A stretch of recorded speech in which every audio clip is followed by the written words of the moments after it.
right, here we go. Welcome in to the DNVR Avalanche podcast, brought to you by DraftKings Sportsbook. My pick of the week, I'm not Rudo, so I'm sure it won't be as good, or it won't be a deadlock like it usually is with Rudo. But I'm actually going to keep it here in the NHL. And I'm going to kind of stick with the theme of what today's show is going to be. You know, we're going to be looking around the league, talking about this Rangers Lightning series. I'm going to take for game 6, I'm going to take the under. The line is set at 5, and they haven't gone over in a game since game 1. We're getting into Andrei Vasilevsky, lock it down, close out a series territory. And so you can get under 5 for game 6, Tampa Bay, New York, at plus 110. So we've got positive money on a line that they haven't gone over in 4 games. So I'm feeling pretty good about it. So head on over to DraftKings Sportsbook, download the app, use promo code DNVR, bet on all kinds of stuff. You got the NBA Finals going on. You have the MLL. NLL. Is it NL? Because there's NLL and then there's because NLL is outdoor. Mm-mm. You got it backwards. I have it backwards. Mm-hmm. NLL Finals are going on. The Colorado Mammoth are there. You got all kinds of stuff you can bet on. Is F1 on here, AJ? On DraftKings, yes. Yeah. F1, the odds for some of that stuff is crazy. Every once in a while, I like to fire off a bet about which team is going to retire first. Oh, yeah, right there. So there you go. You got the CFL on here. There's nothing you can't bet on. Head on over to DraftKings Sportsbook or download the app. I am your host for today, Jesse Montano, joined by AJ Haefele. No Rudo, no Megan today. We're into a week here where everyone needs a day off. We're kind of getting some rotating in. Megan is out stashing knives and bushes around the city. All right, hell yeah. I'm not. I don't know. Is that? Am I not? Oh, you didn't watch yesterday's show? She talked yesterday about popping out of the bushes to defend Pavel Francouz in case anybody was talking shit. All right, well, perfect. So we're into the show already because now we're going to go down this road. She's doing that, and then Rudo's just chilling. I imagine he's probably still asleep. Good. So I just left practice, just got back from family sports. I'm like 7 minutes from family sports, so elite practice facility. Even without Lollipop Park anymore, it's still elite. Hey, so they finally got that whole training area open now. Yeah, our homies over at LaCroix Hockey. Yep. So it's been like almost done for this whole season. But when I actually walked in there yesterday, like it's full go. They had like a camp going on, weight room and all that stuff. So that's awesome. Nice to see. If they did even just do something like that and just, that's a summer show. Yeah. Actually, we are going to circle back to that. We have just kind of a free flowing show for you guys today. We're going to get into what's going on around the league. We're going to talk about there's a huge coaching carousel going on. There's a couple big names that have kind of thrown a wrench into it. We're talking a fourth of the NHL is looking for a head coach right now. Right. A fifth of the NHL. And we're going to get into the Tampa Bay, New York series a little bit, just kind of with the haps from last night. Maybe touch on a couple of the teams that have been eliminated. We may look ahead to some draft and free agency stuff. So we're going to kind of be all over the place today. Let me wrap up this thought on Pavel Francouz. So he came out and talked today, and dude, he's just like the nicest guy. Yeah. So unassuming looking. You'd never guess that this guy's a pro. Like he walked out of that room and like we were laughing. It's like that guy just won 4 games in the Western Conference Final. And if you just like lined up pro athletes and like he would be the last one you would pick. Mm-hmm. And dude, I mean, just like, I was talking about it with a couple guys who've been around. They've been around a lot of pro athletes and stuff like that.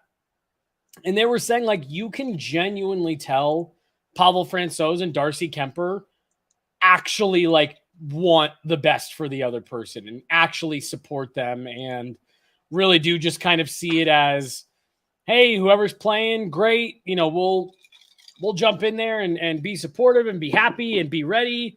But like, yeah, they're like not actually.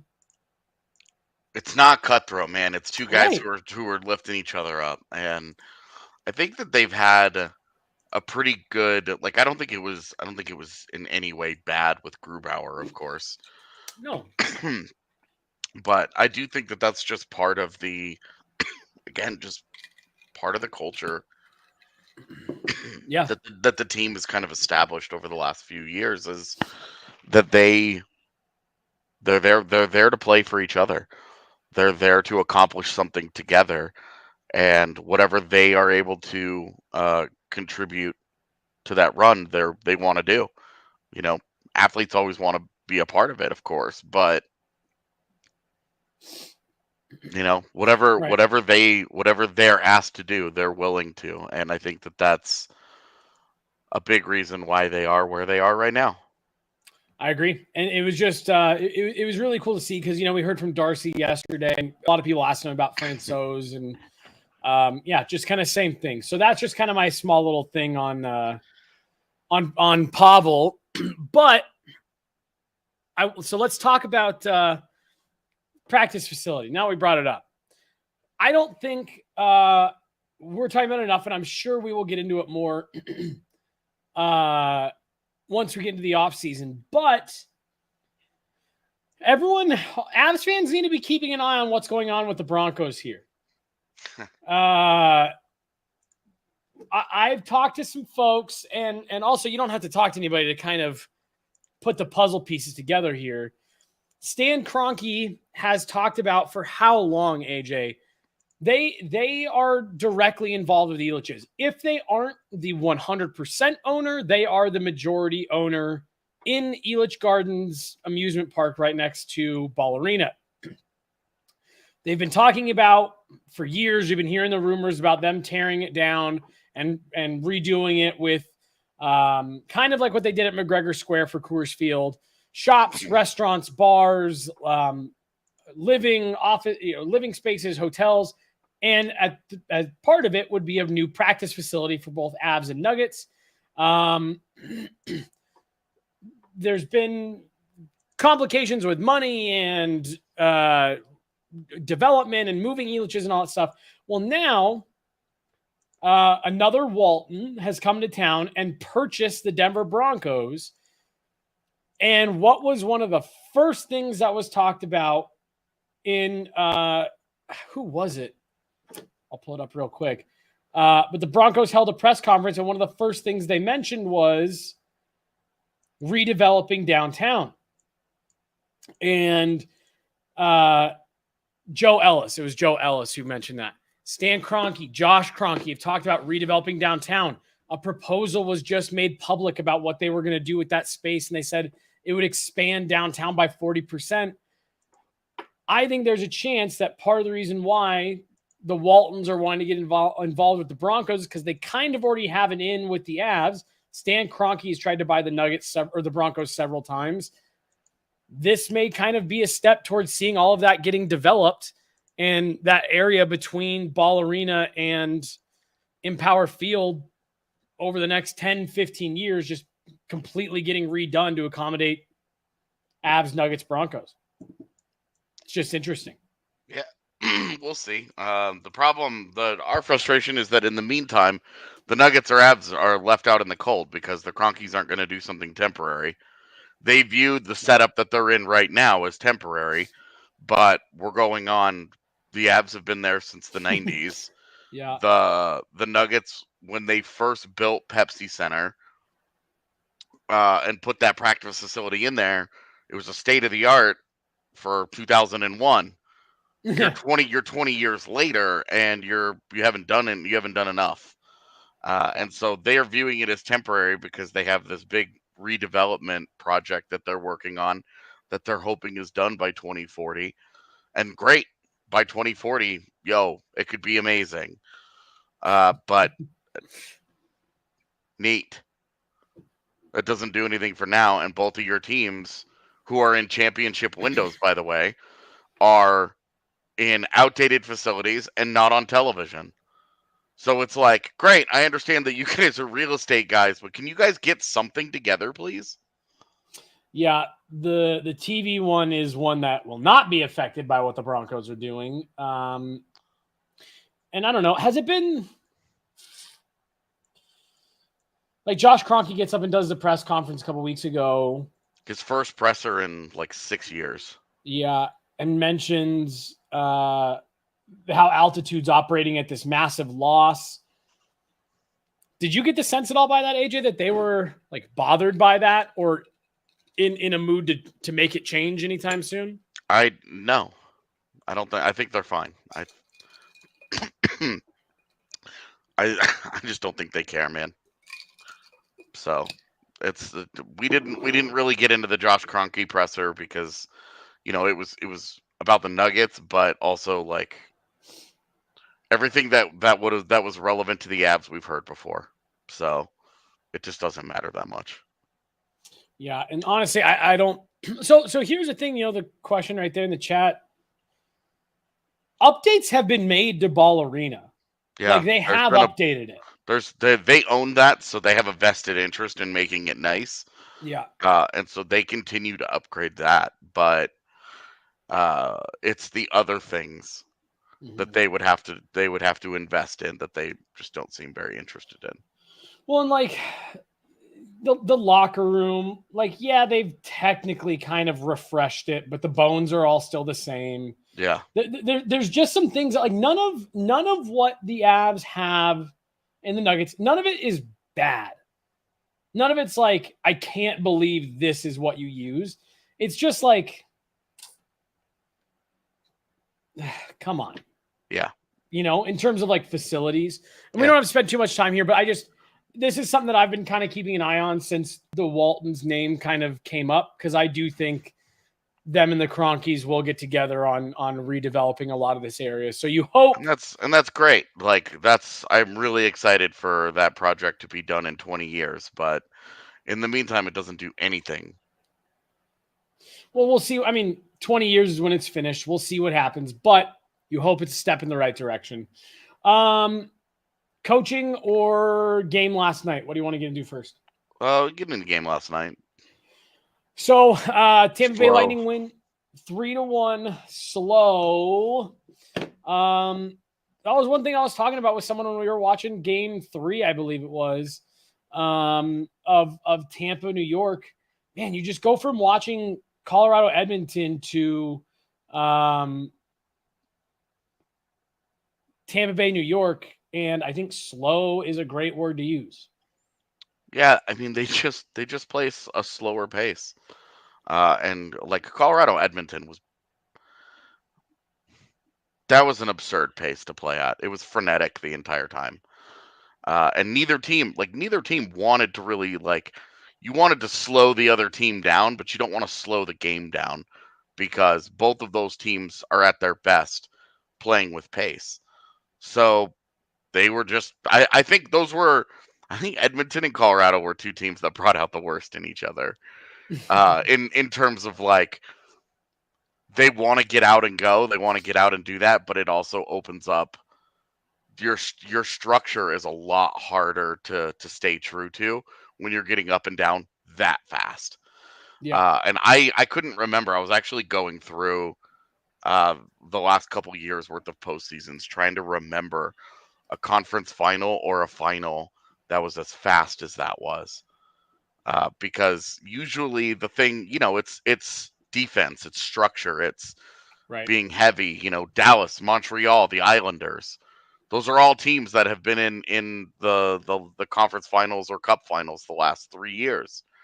So it's like the last 2 years before this year. And so to have Colorado, Edmonton, it just stuck out like a sore thumb for postseason hockey, where you're just like, my God, these two teams are just up and down. And then you go back and you watch Rangers Lightning, and I'm looking at I'm watching that game, and I'm like, this is really slow. And Z gives me a hard time. She's like, look, just because it's not Colorado, doesn't mean it's boring. And I'm like, they've had 3 shots on goal in 9 minutes. Right. And the pace did pick up. Starting in the second period, it did pick up. But my goodness, the way that game was played, where you're like, the Rangers had like 1 scoring chance in the first like period and a half. Mm-hmm. The first goal that each team scores is kind of nonsensy. Where you're just like, that's all right. Well, it's funny because like Colorado, Edmonton, I don't know, like, do you think it maybe kind of reinforced what we had talked about a lot with Edmonton, where it's just like, this is a really fun, exciting team, but this just doesn't feel like a real, true, deep playoff team. And I think we kind of saw that in Game 4, where I was talking again, just with some people as we were sitting there waiting for the third period to start. And I was saying, I was like, this is going to be really interesting because Edmonton doesn't have the shut it down gear. Yeah. Doesn't have the we're 2 goals up, just lock it down and let's get out of here. Yeah. We were saying like they're going to have to try to just keep scoring. That's their defense, is keep scoring to extend the lead. And when they do that, the Avs are sitting there like, cool, we'll play that game. We trust that we can outscore you. Yeah. But like you saw it in Game 2 and a little bit in Game 3, like the Avs have that ability to shut it down. Yeah. While still playing with pace and pushing it up the ice. It's just funny looking in that Tampa Bay New York series. It kind of looks like the teams have to pick one or the other. The similar to the way that Edmonton did, where it's like, are you going to play defense or are you going to push the pace? As where the Avs are one of the teams that I feel like have the ability to do both simultaneously. Yeah, I mean, that's what I think separates Colorado, is that defensively they're great. When they're at their best, they're great, maybe even elite. But when even when they're struggling, they can be effective in their own zone. Mm-hmm. But they offensively, when they're going well, man, they just make life miserable. And you look at the Rangers and the Lightning, and those are 2 teams that want to play East-West a lot. Yeah. They will move up the ice as needed, but they aren't pushing the pace the same way. Tampa Bay, it's funny because Tampa Bay's had that like reputation that like, oh my God, this high skill, super fun to watch, but they're super grindy. They're really comfortable getting into that kind of a game, the muck and grind, the chip and chase kind of thing. They don't really do much in transition the way that you would think, given some of the talent on hand. It's a lot of cycle. It's a lot of East-West, and the Rangers are pretty similar. So, I don't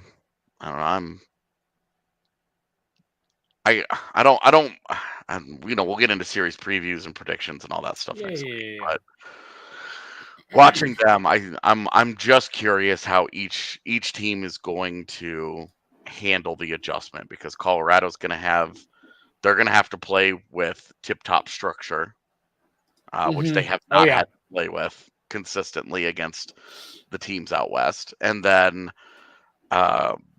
those teams are going to have to figure out how to handle Colorado's pace. And if they ever get into a game where Colorado's A game is hitting,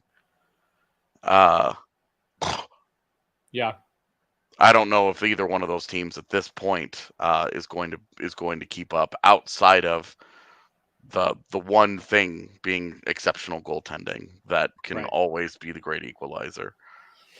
Well, I mean, I think we've talked about it on a couple different shows. We've mentioned it a couple times, and like honestly, man, I wholeheartedly believe this.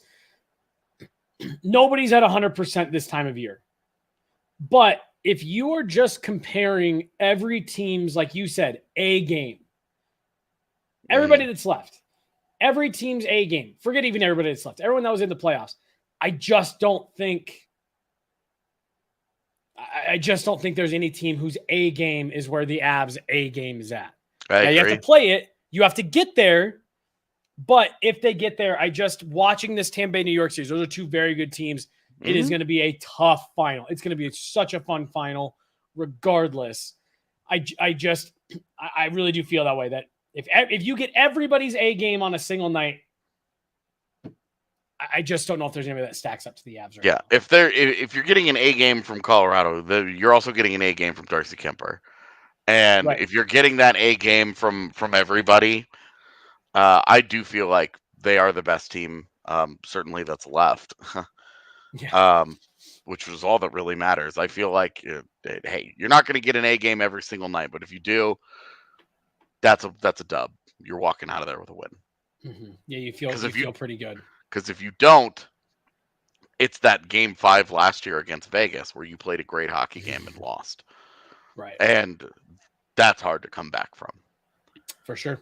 It's exciting, man, as we're getting kind of closer here to the end of that series. Tampa's up 3-2 now after last night. Do you think Tampa ends up closing it out? Yeah, I mean, I have talked, I don't know, a bit now that you just not betting against them at this point. So Yeah, I'm good. Yeah. And I don't know, like either of those teams, I really don't think the Avs care who it is. I don't really think either you or I think it really matters. They each have interesting storylines. Yeah. They each have. Oh, what's this email that we just got?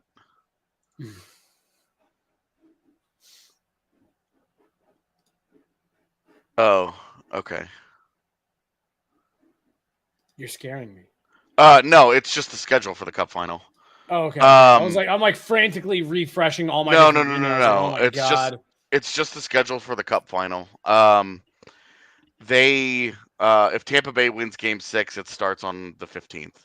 If the Rangers push it to 7, then it starts on the 18th. But regardless, a game 6 will be p.m. played. starts. A game will be played on the 18th. So game 1 would be Wednesday, and then game 2 would be Saturday, or game 1 is Saturday, and then game 2 is the following Monday. So okay. So there we go. And it's news. every other day after that. After the 18th, it's every other day. Yeah. All starts are at 8 p.m. Eastern. Ending Game 7 would either be June 28th or June 30th. Let's hope for the 28th. Or let's really just hope for no Game 7. Yeah. Because Z flies in the middle of Game 7 on the 30th, and I don't really want to have to deal with the stress of that. Mm-mm. So there you go. So we're either running the 15th through the 28th or the 18th through the 30th. Yep. All right. Cool. So there it is. Schedule. Yeah. And as PD says, Tampa can lull you to sleep and find a way to win. Tampa is the team, like, when we talk about that championship medal and that experience, it shows up most in those close games. Like, they aren't accidentally winning tons of close games. They are really comfortable just being like, well, we won't make the big mistake. And eventually our skill will get us there, and we'll get through. We'll find that goal. They've won how many games in the last 5 minutes of a third period this postseason? Well, like they just are. They're never overwhelmed by the moment. They're very comfortable in their own skin. They're very comfortable in whatever situation they're in. If it's not their night and they're getting bodied, they know that, hey, that's fine. Next game exists. Yeah. We'll just come out next game and be better. They just don't let their problems become problems. Yeah. Yeah. Well, they know, they know how to turn the page. Like you said, every game kind of exists in a vacuum for them. They don't seem to let, we talked about on the show after Game 5, Colorado heading into Game 6 against St. Louis. Oh, how is that going to affect them? Credit to the Avs, because I think they did a great job of moving on in that situation. But like for Tampa Bay, it's not even a question. You're like, oh yeah, they'll have moved on. They'll be fine. Yeah. They're not going to let this affect them. And Tampa Bay makes you beat them. They won't beat themselves in a game. You have to come out and beat the Tampa Bay Lightning. The Edmonton Oilers, in a couple of those games, the Avs just kind of let them beat themselves. Game 3, Edmonton had all the momentum. Connor McDavid scores, and Evander Kane goes out and takes a 5-minute major.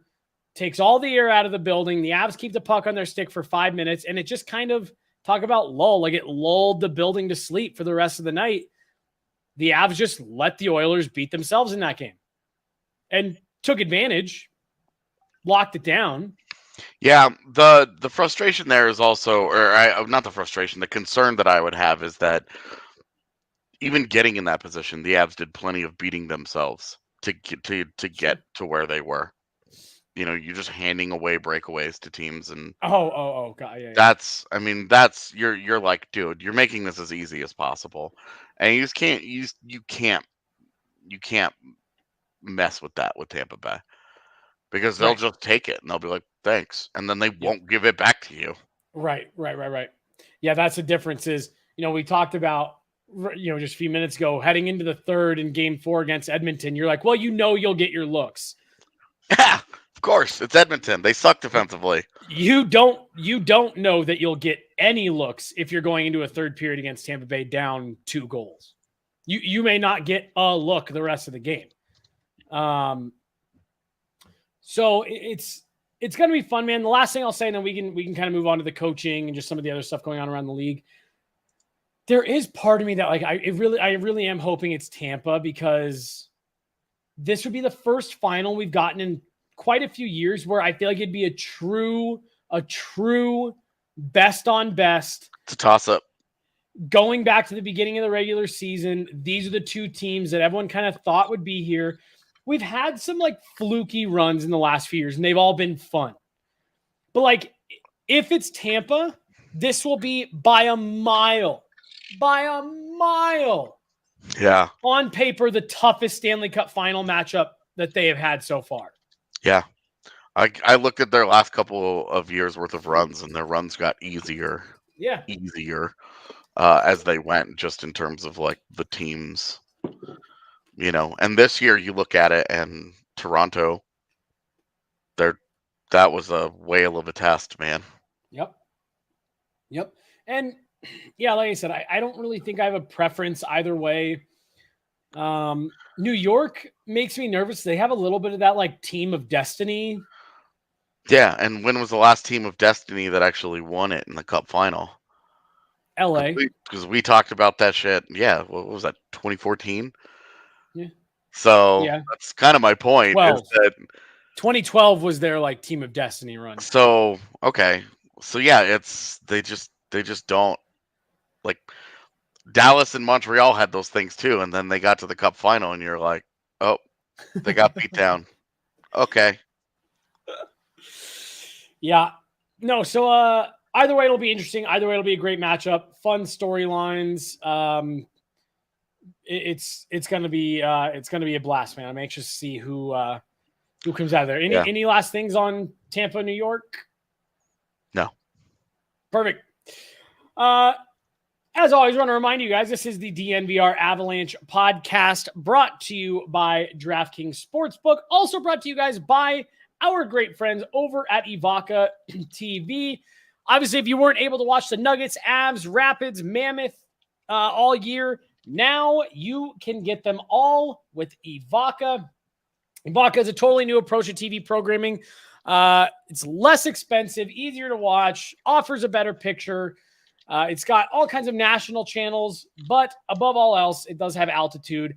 They just added AT&T Sportsnet. So now you've got Avs, you got Nuggets, you got Rapids, Mammoth, Rockies, DU Pioneers, you've got CU, CSU. You've got it all covered. They're growing constantly. They're always adding new channels, including one of their newest channels, the DNVR channel. So if you have a Evoca TV, you don't even have to come on here to find us anymore. You can just flip right over to the DNVR channel. We are actually live on there right now. Service is available in Denver, Colorado Springs. And again, all of this has to come back to say they have altitude sports. Don't miss out going into next season. Make sure you get it taken care of. Go on over to evoca.tv/DNVR. That's evoca.tv/DNVR.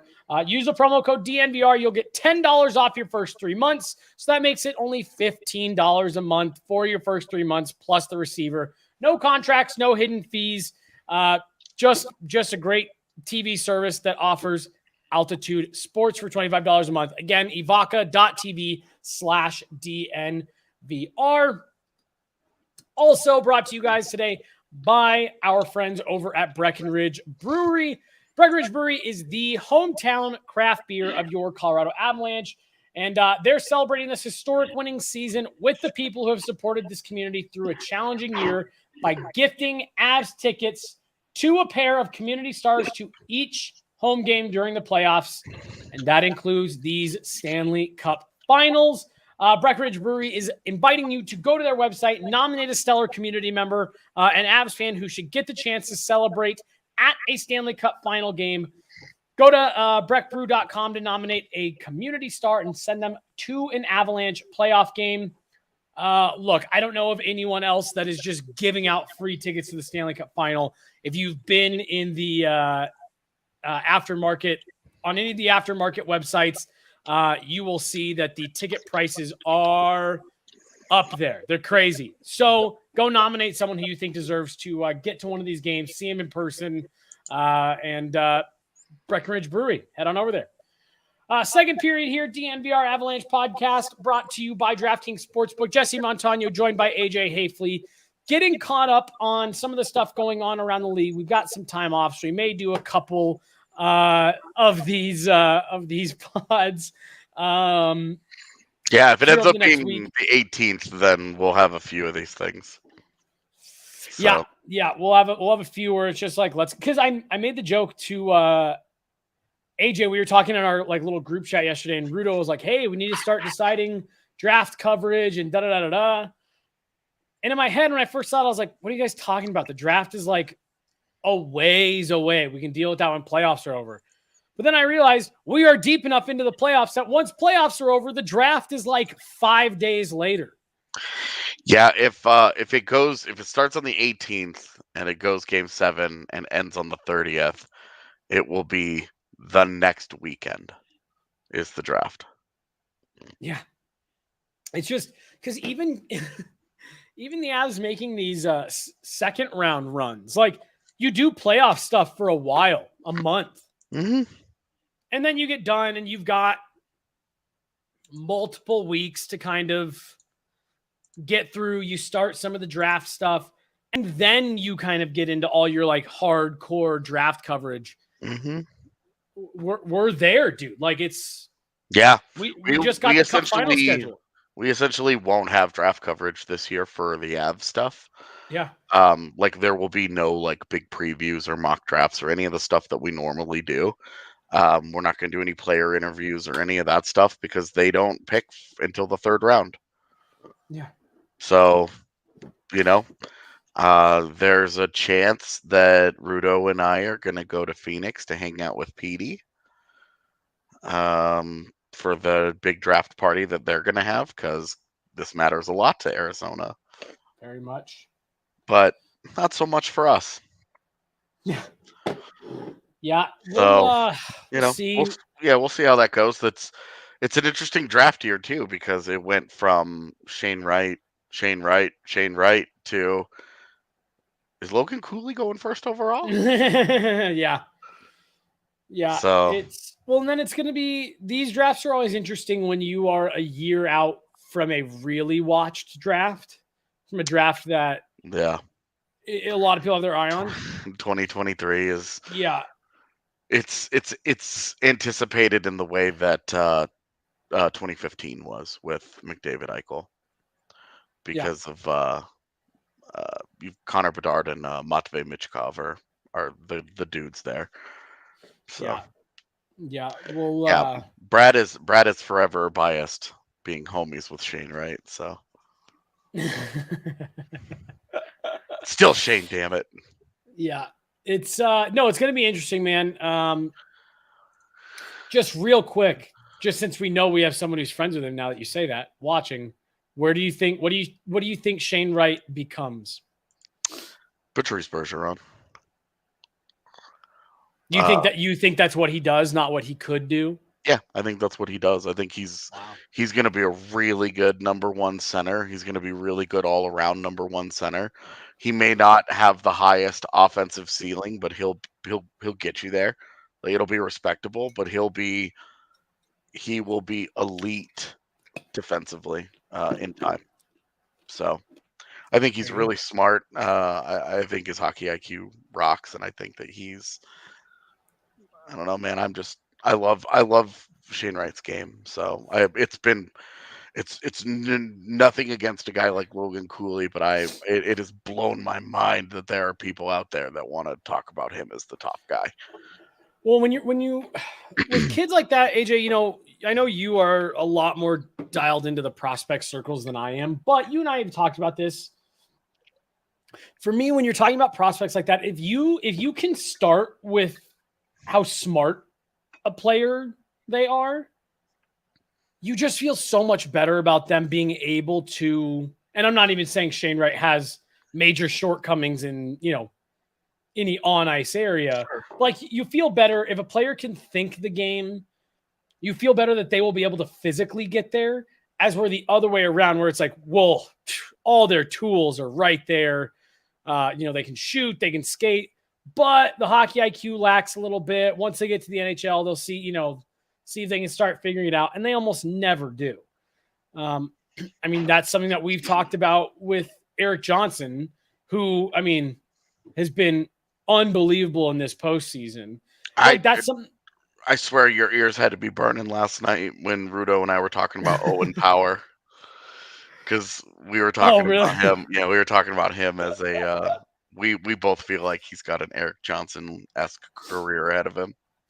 Well, and like that isn't that not always what's been kind of frustrating about EJ is like all the tools, and then he just makes a decision where it's like, huh? Again, I'm not like he's been outstanding in these playoffs, but like that to me has always been where I've been frustrated with EJ. A player like Nail Yakupov. There's a bunch of guys where you and I were sitting at that training camp that year. Like, yeah, this guy's scoring 50. Like, watching just watching the tools, you could see the skating and the one timer and the way that he handled the puck and everything. You're like, oh my god. And then watching him in an NHL game where he has to play within a structure, he has to play within a system, he has to use teammates in a certain way. Got to back check, he has to be able to process the game in a certain way. Oh my god, man! It was all tools, no toolbox. Well, it was just frustrating to watch. You'd watch it, and you mentioned one timers. Like, guys would throw one timers like a foot and a half behind him, and he'd pull up, get himself in position, and like just rip these things. Yeah.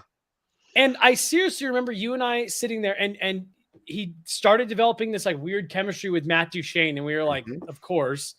But that first day of training camp, we were like, whoa. Like, what are we missing that two teams gave up on this guy? Holy shit.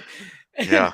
And even like he even started off the regular season with like 4 goals in his first 2 games or 3 games or something like that. I wrote a whole Yak City article back in the day. Yeah.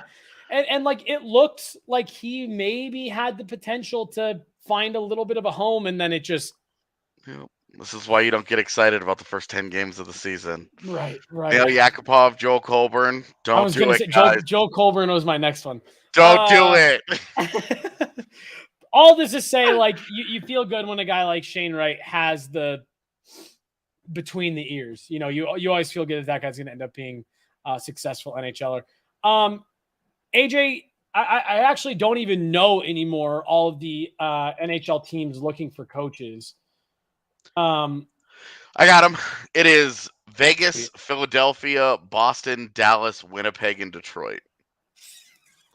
So there's a couple of teams on there that I think we can just say we just do not care. I don't care who ends up in Detroit. I don't care who ends up in Philadelphia. I might care a little bit about who ends up in Boston, because are they rebuilding or are they retooling? Like, are they transitioning into a different era? Like, where are they going? But for the most part, I'm not going to care about Boston. But Winnipeg and Dallas are division rivals, and we always care about what happens with Vegas, because if they're going to get buried, we want to be first in line to kick dirt on them. And if they're going to do something great, then, we'll see. I was drinking out of a wide mouth bottle, and you made that joke.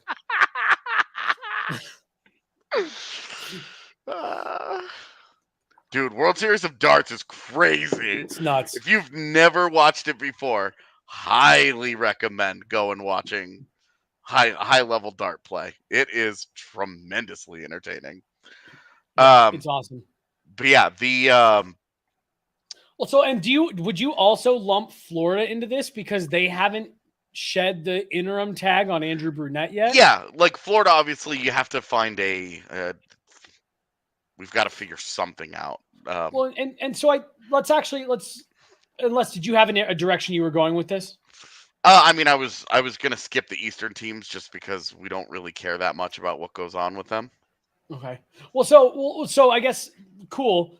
I'm with that. I'll just tie this in, and I think maybe part of the reason why you have teams like Florida, and I want to say there's one other that's got an interim that hasn't officially dropped Edmonton. It's Edmonton. Yeah. I listened to their post. I listened to their presser. While standing in line at the post office, where I almost got into a fist fight the other day. If there's any place it's going to happen, dude, it was fucking wild. P.S. Go to Mattress Firm in Thornton and tell that guy he's a douchebag. I know exactly where that Mattress Firm is. Oh my god! The area it's in. You're probably right. Yeah, tell that guy he's a douchebag. He should have just offered me 50 and we could have been done with it. Anyway. With Edmonton, they're bringing back Woodcroft. I would bet money that they bring back Woodcroft. So I'm happy to skip them too. Yeah. Well. So, but I think the only reason where I'm going this, I think the only reason there's any even moments of pause for it is I got completely distracted. Yeah. Is because there's guys like Barry Trotz, like Bruce Cassidy, out there and available. And Pete DeBoer, Jim Montgomery is part of this cycle. Like, so really, like Joel Quenneville sits out there waiting for somebody to make that mistake. Like, there is a huge pool of established, like, quality candidates. Not like your classic retreads of like Paul Maurice types where you're like, okay, this guy's gotten a job for the last 15 years, but what has he done with it? It's a bunch of guys. It's a bunch of guys who've been really successful. Yeah, no, it's high end, and like the other thing, throwing a wrinkle into all of this, Joel Quenneville. Yeah, mentioned him. Yeah, he's sitting there. I think there's only a couple of teams that would give him a look right now. I think Detroit would do it because Steve Yzerman doesn't give a fuck. Like, he's exactly the type of dude to be like, I don't care about any of this noise. I'm trying to make my team better. I don't know that it would make sense for Q to go to Detroit because right. He's trying to win now. You know, he's not at the point in his life where he's like, yeah, sure. I'll helm a rebuilding team in 2 years, like middling 2 years before we're good. Vegas is the one that just, and I think they're in other places. They're in on other guys, but Vegas is the one that I just don't have any. Like, you're like, dude, literally anything could happen with Vegas, and you'd be like, okay, yeah. And so that's just another one that I don't think a lot of teams are super considering Joe Quenneville, but like if Edmonton wasn't going to bring back Jay Woodcroft, which I'm with you, I'm fairly certain they would. That's the other team that I could see being a Joel Quenneville suitor. Yeah. Dallas has obviously he's been connected to Pete DeBoer. Where Elliot Friedman has talked about they think that that's probably going to happen. For me, that's a hellscape. That's because I think that's between what Dallas has been the last few years and how he coaches teams up. I think that's a great match. Pete DeBoer, I think, would make a lot of sense for Dallas and makes them infinitely more frustrating. And you get Jared Bednar's kryptonite in division. Who knows, right? Right. So, well, Dallas is such a weird team to me too, though, because I think they've got to figure out a little bit of who they are in terms of their personnel on the ice. They're in this really weird kind of like transitionary phase where the team is being turned over to the new guys, Robertson, Heiskanen, but like your best player was a 38-year-old Joe Pavelski. Your biggest money is Jamie Benn, Tyler Seguin, who both really struggled this year. You're probably losing John Klingberg for nothing. They've got you got Ryan Suter locked up for multiple years. They've got a lot of things that we can get into over the summer, because they're going to have like many teams. They've got a lot of questions to answer. The big thing is how do they close the gap? And I think Pete DeBoer is a better coach than Rick Bowness, so I think that's a good start for them. That's a match that makes a lot of sense. It hasn't been locked down yet, but we'll see. Barry Trotz in Winnipeg is one that I think everybody should be a little bit nervous about, because if there's going to be one that, I mean, Barry Trotz getting that kind of offensive talent and getting blood from the stone of that defense and giving them that kind of structure, that's with an elite goaltender in place. That's a match that makes you a little bit nervous of that guy can absolutely get that. You believe that Barry Trotz can get that organization, can get that team to play to its level, because it was a huge disappointment last year. Well, he looks like he could coach them to their strengths. That's something that I don't know if we call out enough about. Well, I guess we talk about it, but that Jared Bednar does really well. He understands his group and he deploys a system that fits his group. And I feel like Barry Trotz could do that with that team in Winnipeg, assuming that they don't tear it down. I want to get your thoughts. It's a funny comment about Jay Woodcroft. What do you think of Jay Woodcroft? I kind of shaped an opinion on him in the last week, and I'd love to hear what you think. He's in over his head. I completely agree. He did a really good job in Bakersfield, and this might have been a really good example of a guy that would have been better served as an assistant for a year or two, and then getting promoted to the big job, but they had to pull the trigger on something, and he did a great job with them. Like, he got them into the postseason. They went 29 and something or whatever with the, I don't know, Edmonton fans were throwing it at me a ton before the start of the series, like, oh, they were the best team in the West in the last 35 games of the season or whatever it was. Have you seen those Edmonton fans who are telling us we knew nothing? No. By the way, I hadn't seen them pop up either. Yeah, they went somewhere else. Interesting. Edmonton. But with Woodcroft, man, I thought he got absolutely bodied in that series. I don't know, man. I thought he was terrible, and I thought he made life easy. There were multiple things that he did throughout the series where I was like, "Thank you, that's free." Mm-hmm. Right. Well, no, I think outcoached is a 100% the right way to put it. I think in over his head is the right way to put it. He's got like the optimistic shtick where I'm just this ultra positive guy and we are just nothing but positive around here. Jared Bednar has a bit of that, but you can tell it's genuine because Jared Bednar comes in, and when he doesn't think something went well, he tells you. Yeah, Bednar's no bullshit. And that's right. I think where Bednar has separated himself from the other coaches that we've spent a little bit of time around. I just think that Bednar we're not here to make excuses. We're here to do a job. And when we don't do that job, we're going to get into why that job wasn't done. And here's how to do the job the next time. And if there are continual failures, like I don't remember. I remember this because my life changed that week. But when I went to St. Louis to cover the Avs Blues game like 3 years ago, and they lost that game in overtime on the power play because Barry and McKinnon couldn't get their head out of their ass, and Ryan O'Reilly scored on a freaking shorthanded breakaway. Oh my And I God. Yeah. remember asking Bednar after that game. He was as angry as I'd ever seen him up to that point. Yeah. And I asked him, I was like, so, what do you do? What do you say? And he said, what is there to say? Our best guys are making the same mistakes. These guys are letting us down. We've talked about it. We've gone over this. And he was just he was at his end where he was like, I've done my part here.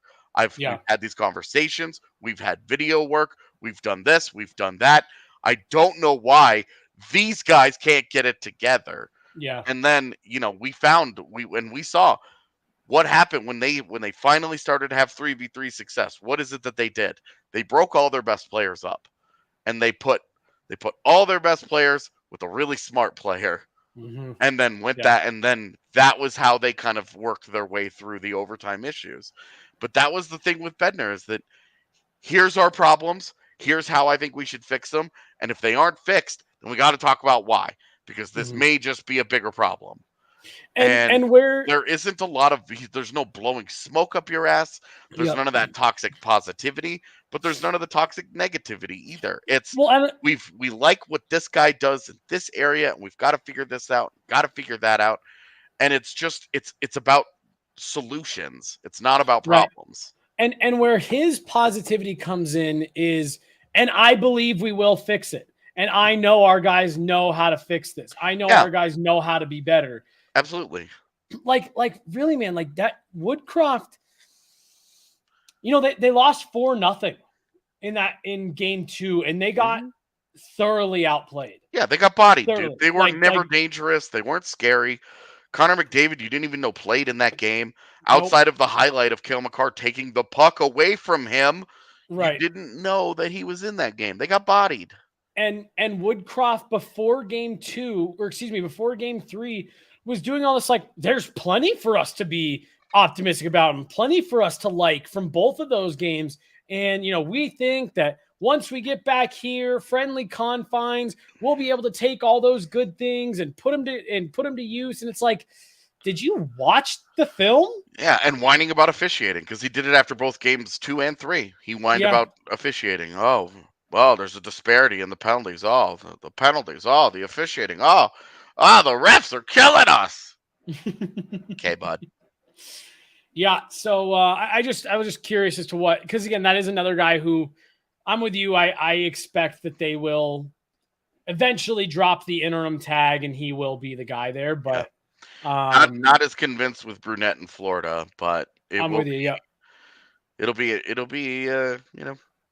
interesting to see how they handle that. The Jets with Trotz, if it's no Trotz and they end up going with Jim Montgomery again, I think Jim Montgomery is the ace in the hole of this market. I think he's a really, really, really good head coach who, if he's truly conquered the problems that cost him his job in Dallas, whoever gets that guy is getting a hell of a coach. Yeah, absolutely. DNVR Avalanche podcast brought to you by DraftKings Sportsbook, also brought to you guys by the great folks over at Lightshade Dispensary. The most important part of this read is if you use promo code DNVR, you get 25% off your entire purchase at Lightshade Dispensary. You don't even have to order online. You can go in, tell them, I'm a DNVR listener. Use that promo code DNVR, and they will give you the 25% off right there at the register. You can shop online or visit a Lightshade near you. This is Colorado's premier dispensary. Lightshade has over 11 convenient locations in the Denver Metro and Aurora locations, and the Barnum location is now open 1 block off of 6th Avenue and Federal Boulevard. It's the biggest Lightshade store. They've got specialty products that aren't offered at other locations.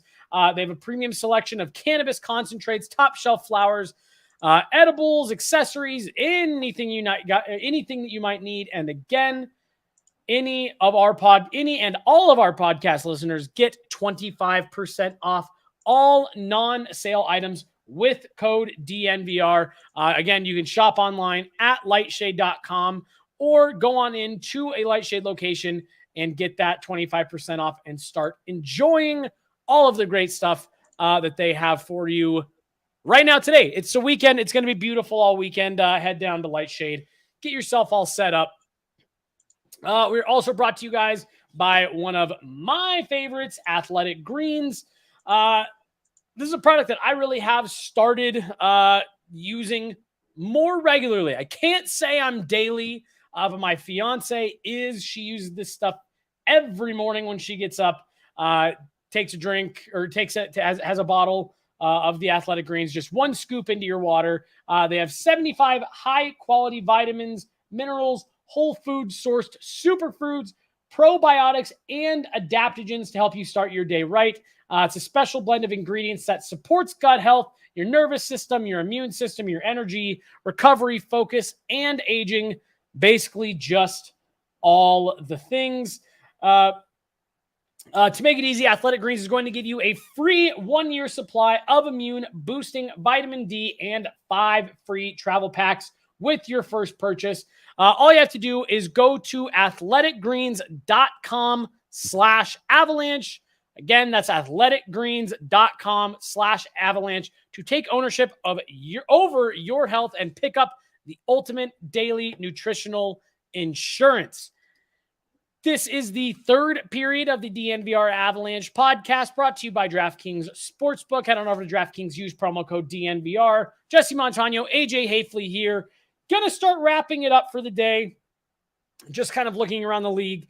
Let's wrap up a little bit on coaches. I feel like we saw a little bit more on coaches to talk about here. Okay. Oh, sorry. That was you were. No. And I thought that was like getting ready for a big. Nope. So Bruce Cassidy and Barry Trotz are obviously the two that I don't think people were expecting. I mean, hell, the Bruins said Bruce Cassidy was safe like 10 days ago. Yeah, the whole thing around Bruce Cassidy feels bad. Mm-hmm. Like, what the hell are you guys doing? Like, Well, it's one thing. Like, that's a good head coach, but also way that like you tell him he's good, and right. you're like, hey man, come on over for dinner so I can fire your ass when you think that you're good. Like, can you imagine? Like, he like drives over there and and he gets there and he's like, "Oh, dinner time! Brought a bottle of wine. Yeah, let's drink, fellas. Yeah, cool, man. This is gonna be great." And then they start talking, so they're like, "Don't be mad." So I know we just told you, But we know that this is gonna come a little bit out of left field for you. But you're fired. Sorry. Thanks for the wine. Get out. You can't have this back, by the way. Yeah. Do you think that's a sign Boston's going into rebuild? I think the bigger sign will be ultimately what happens with Pasternak here. But I do think with Charlie McAvoy, with the contract and the assets they just gave up for Hampus Lindholm, I do think that they have a core on defense that they have to win right now. And so I think they're going to, and some of this will, like, what's Bergeron doing? Because if they have to trade Pasternak and there's no, and Bergeron retires and goes home and he's just out, whatever they get in return for Pasternak, will it be enough to keep them afloat? I don't know. I think there's too much talent on hand to rebuild, because they would have to do like Ottawa and go scorched freaking earth. Yeah. I don't think I struggle to see that one happening, but I think they could get, and they could end up in the Dallas zone. Here's a couple of nice players competing for the 8th seed every year. So I was just about to say they are starting to regret. They've been a top tier team for over a decade, and they are starting their regression. And this is maybe the most painful part of when your team starts to go the other way. Yep. When they Because flip. you get stuck in the dreaded middle for a few years or longer if you don't decide at some point we have to go the rebuild route. Yeah. Like you look at the Minnesota Wild for years, they were always somewhere between 7 and 4 in the West. Never really did anything, never really were picked for much of anything. Yeah. But well, and that's where they maxed out. Where these guys maxed out, they won a Stanley Cup a decade ago. They lost a Game 7 in the Stanley Cup Finals 3 years ago. So they at least had a maxed out where you're like, hell yeah. There's I'm just mostly on saying that era. Yep, like this zone they're entering into. This is maybe one of the most challenging zones. One for a team, and two, like for a fan base, because they're good enough that they're going to the playoffs every year.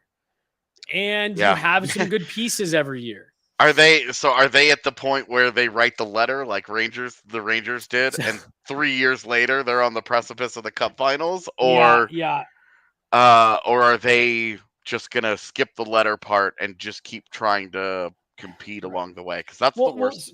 That might be the worst place to be. You're expensive and you're mediocre. Yep. Think about the Red Wings. The Red Wings, and they like openly talked about after the fact that they kind of sold out to keep the playoff streak alive. Yeah, and they were like that was specifically the thing. We want to keep making the playoffs because that streak. Like we have an NHL record here. We're trying to extend this as long as we can. We owe it to our fans to not just give up on this. And then once it ended, they were like, okay, well, it ended. We have every excuse. Get rid of everybody. Yeah. Well, but like what is hard is you can make the argument that them doing that is actually going to probably lead to a prolonged rebuild because they didn't have some of those draft picks. They didn't have some of the assets. Boston, like you said, maybe not this year, but if they trade Bergeron, well, he's a free agent. It's retirement time for Bergeron. Right. I'm sorry. I meant Pasternak. I'm sorry. Yeah, Pasternak is that's a whole other. What do you do with the goal-scoring right wing who's got a year left on his deal if he refuses to sign an extension with you? Right. And even if he does sign an extension with you, how do you now build around him? Right. Well, and it's hard because Bergeron probably retiring. Brad Marchand still not there yet, but like you're getting. He's what, like 34? Yeah, you're starting to get there. That in the next few years you'll be having that conversation. That's not really someone you build around. They're just entering into kind of an awkward situation, and the firing of Bruce Cassidy I don't know if that tips their hat in either direction. Yeah, I'm not sure about the Cassidy thing either. That seems like a weird domino in the middle of what was already going to be a tough offseason. Right. But I do think that look, if they wanted to open up shop and they wanted to say, hey, we're not tearing it down, but we are going to open up the phone lines. Jake DeBrusk, David Pasternak, Charlie Coyle, like some like solid players, maybe a Taylor Hall even. Like, hey, we'll open up the phone lines on a couple of these guys, and we'll see if there's interest. Then okay, like that could be a landscape changer because you take 3 or 4 of those guys and you put them on different teams. Boston obviously goes down in the immediate, and then somebody has to ascend. But also, those guys are going to make differences wherever they go. Wherever David Pasternak lands,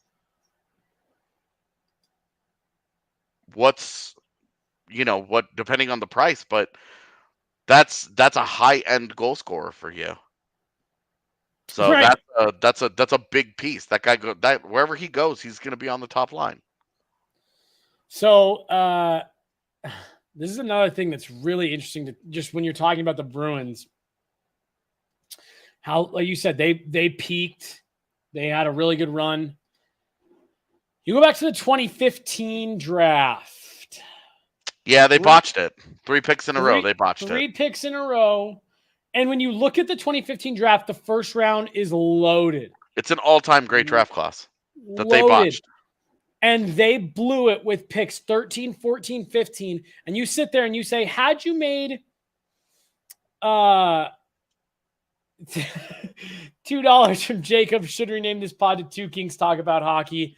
Thank you very much for several reasons there. Holy shit. All love. Yeah. I was going to say thank you ×5. But, you know, if the Bruins hit on even 2 of those, we probably aren't talking about, is it time for them to rebuild? Or like they are starting their next wave of being a top tier Eastern Conference team. I mean, that's a tough one because it's easy to be like, oh, well, they could have picked this guy or this guy or this guy, but really, like, they done goofed.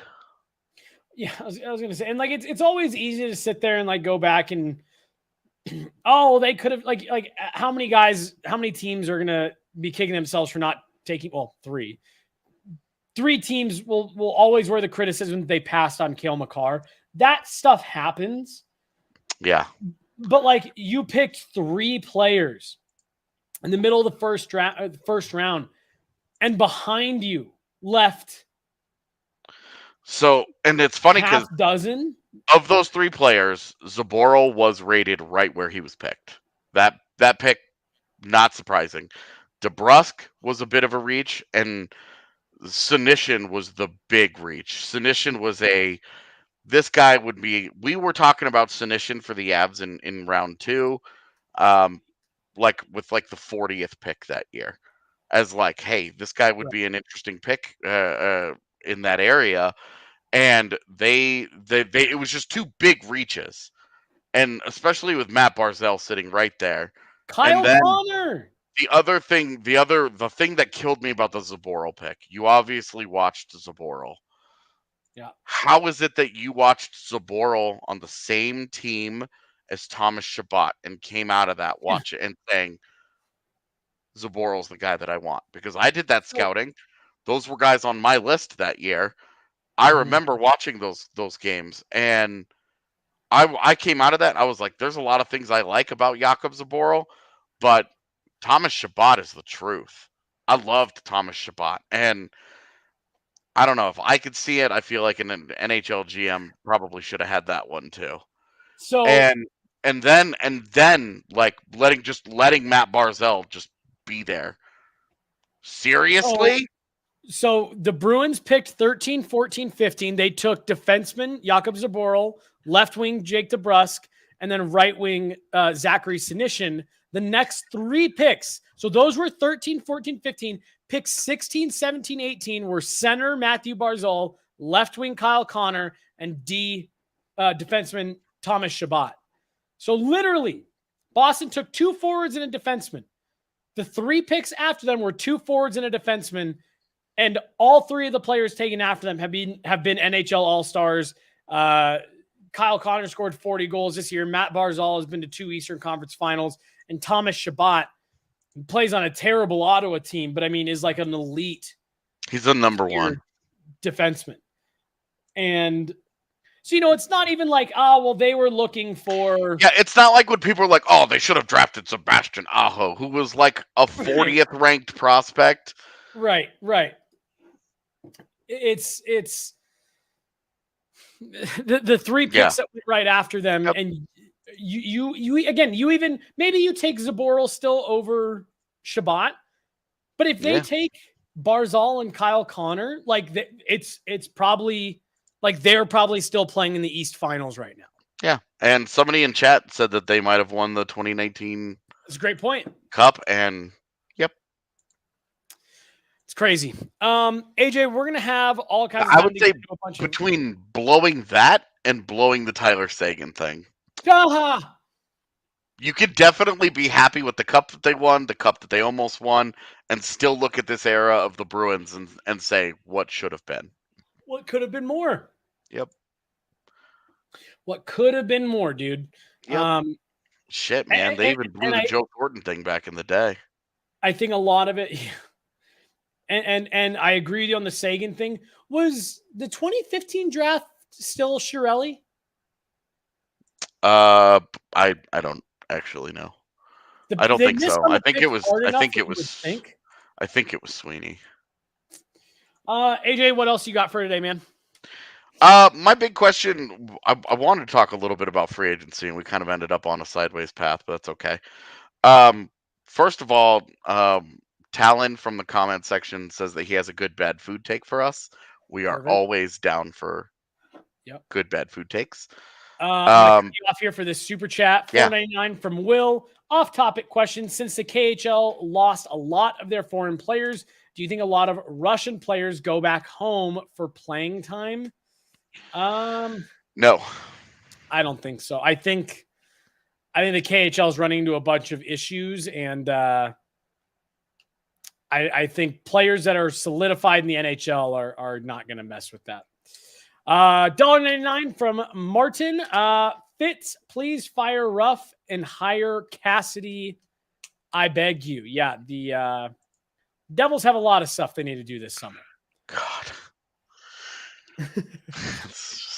That's a team that I find interesting, but also forget exists. Yeah. So super chats always. the one question I want to ask you before we get out of here for today, we don't have to get super into it because we'll have time, but free agency coming up, most interesting free agent storyline for you. It could be a UFA or an RFA. Ooh. Because Johnny Gaudreau sits atop the free agency board. Yep. Is that a guy that you would give big money to? I mean, he had 15 points this year. So and it feels weird to say this, but is that a guy you would give big money to? So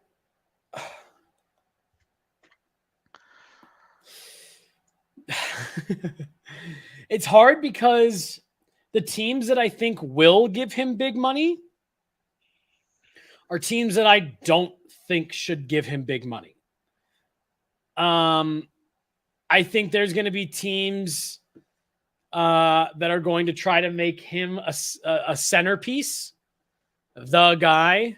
Well, he's going to get $1 million or whatever, so that is absolutely true. He is going to be whoever gives him that money is going to make him a big part of it. Yep, and it's just interesting because I think the last couple of years in Calgary, he's kind of showed he's maybe not the guy. He's a very good player, but maybe not the guy. I think Fiala is a really interesting one in Minnesota because I just don't think they can keep him.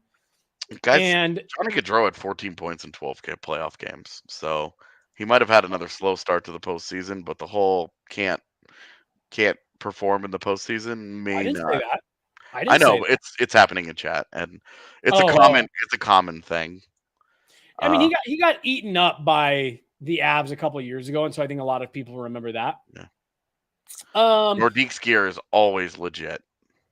Yeah. $5 from Miss Truly here. I asked this yesterday, too late, but is new Nordique's gear just as legit as Avs gear? Hell to the maybe even more so after last year's reverse retros. Let's be honest. Anytime an Avs fan sees Nord's gear, they get excited. Dude, so I was actually in Dick's Sporting Goods the other day, and they had the blue ones that Adidas is doing. They're just, they're not like game. They're just blank blue Nordique's jerseys, and they look so good. Yeah, nice. I love Nordique stuff. So I'll rephrase my question as well. With let's assume that Gaudreau leaves Calgary. Okay. What do you think of the teams that can actually spend money? What do you think is the best fit?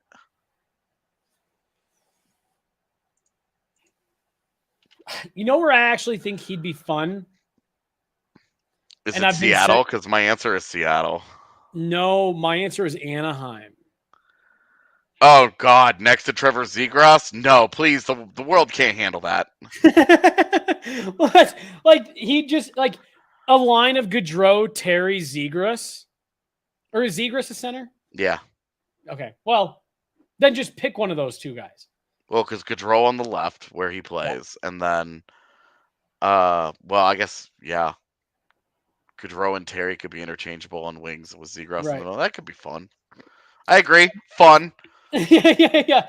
Fun, super fun. And It that probably would not count as fun to watch him go to Seattle and watch Dave Hackstall turn him into a checking winger. Take all the good out of him. Yeah, I mean, but I could see that, get to go be like kind of the face out there. Yeah, big money. Stays, out west at least. I know I've heard a lot of people tie Johnny Gaudreau to Philadelphia. He just doesn't seem like a Flyer. He really doesn't. He seems like the anti-Flyer. And you know what I mean? Like Philly's one of those teams where what does New Jersey need Johnny Gaudreau for? Well, he's from Jersey. He doesn't. Yeah, the Devils. The last thing the Devils need is another high-end forward to give money to. It's like literally the last thing that they need. See, but like I just in Philly, seriously, like the Flyers only seem to bring in guys where it's like, oh yeah, that's part of the reason why I think a lot of people have tied Nazem Kadri to Philly. Like Nazem Kadri just looks like a Philadelphia Flyer. Oh, dude, I would bet you money that the Flyers absolutely fuck with Nazem Kadri in the offseason. Oh, dude, yeah. Well, there was a couple of people talking today saying that they think there's a chance Kadri takes a discount to stay. I would be curious about it, but I want to do a full thing on this, so I don't want to touch on this too much right now. I really don't want to get into the Kadri stuff right now. I just, we won't get too far into it. I just don't know. But Gaudreau, I think he's leaving Calgary. I do. I also wonder what happens with Evander Kane. Yeah, Kane. Like I said, Kevin Fiala. And who's the other big RFA that I'm thinking of? Fiala is tough just because of the RFA status, but he will have a fascinating because I don't think Minnesota's going to pay him. They can't. Listening to Bill Guerin talk about it, talk about Kevin Fiala, where he's like, he's a nice player. He obviously had a great year for us. We liked what he did. We felt good about that. And that was it. It wasn't like we're really excited to bring him back. We'll do whatever we can to keep him here. We envision him having a long future in Minnesota. None of that. He was just like, he had a great year, and we were excited about that. Dude, this is we normally talk about how free agent classes are really overblown. Yeah, it still could be. A lot of guys still have to get the market. It could be. So, but I do feel like the goalie class isn't very good. The D class isn't very good. So it really relies on those couple of guys that forward at the tip top. But is it just me? And maybe this is just me hoping for some chaos because it's been so long. But this does feel like the first year where it's feasible that a few of these guys actually get to the open market. Yeah, Kadri is very likely to get to the open market. What's going to happen with Evgeny Malkin in Pittsburgh? So listen to this. Philip Forsberg, is he really going to get $9 million in Nashville for them to just run back a team that got bombarded in the first round? These are some of the names that right now are unsigned. Right now, Evgeny Malkin, PK Subban, Claude Giroux, Phil Kessel, Chris Letang, Marc-Andre Fleury. We think Bergeron is retiring. Johnny Gaudreau, Alexander Radulov, sounds like went back to Russia. Mm-hmm. Johnny Boychuk, Philip Forsberg, Andre Palat, Max Domi, Nino Niederreiter. Vincent Trocheck. Nino Niederreiter being your 10th or 12th best forward in free agency. In a normal year, he'd be your 5th best forward. Right. Andre Burakovsky, Nazem Kadri, Darcy Kemper, Ryan Strome, Val Nichushkin, Josh Manson, David Perron, Val Nichushkin. This is very clearly going by salary because I know all these guys, how much money all these guys make. Yeah, it is. Nikita Zadorov, Ricard Raquel. There's there's going to be some players that aren't high end, but like there are going to be a lot of free agents on the move this summer who are impact players who will make some level of difference on their new team. There are currently set to be in the UFA market, there are currently set to be 17 guys who had 20-goal seasons. And if you remove Bergeron from that list as he's either retiring or definitely staying in Boston, he's not going anywhere else, it drops to 16. And then you add Fiala in from the RFA market. Yeah, those are just purely UFAs because RFAs don't really, there's not usually much movement there. Yeah, Fiala is the one that I do think we will get some. I do think Fiala gets traded. I agree. Yeah. But like you have a guy like Andrew Kopp. Andrew Kopp's another one. He had 50 points this year. What's he gonna do? Where's he gonna go? You know, like it's such an interesting. You know, Vincent Trocheck had a 50-point season as the 2C in Carolina. What's up there? Right. So like, there's so many good players. Like good players that you can have conversations about in free agency. We're looking at Andre Palat, like right.